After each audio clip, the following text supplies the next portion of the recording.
customer in Clovis, California just put in a new Badger 1 1/3 horsepower garbage disposal. The old one was a 1/3 horse, about 12 years old.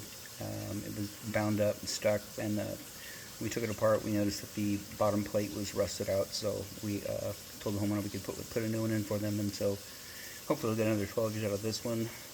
Same thing, InSinkErator, 1/3 horsepower. Same thing I got at my house here.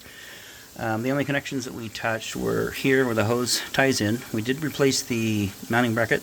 That comes with the unit, but most plumbers don't put new ones in. If they're not leaking, they just drop the disposal and mount it to the existing bracket. Saves a little time, but anyways, that's brand new.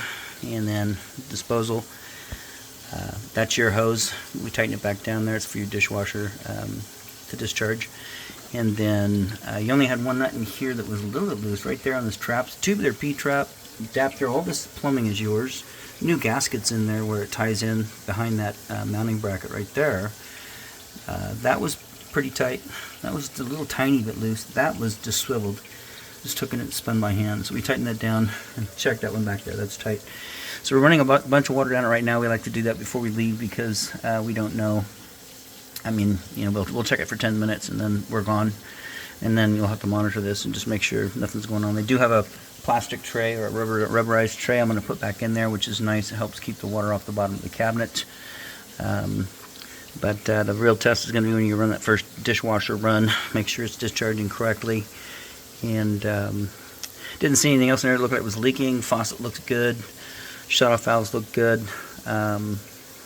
Nothing jumps out at me. This is on one of the InSinkErator buttons on top of the counter. So that guy right there used to be operated by that switch, which has to be in the on position all the time now because it's plugged into that upper outlet on that 2-gang box back there. And so now you just hit that switch and it comes on. Anyways, we tested it. It's working good. Water's draining correctly. Nothing's backing up. Disposal turns. So like I say, hopefully you get another 12 years out of this one. Outside of that, this installation is done.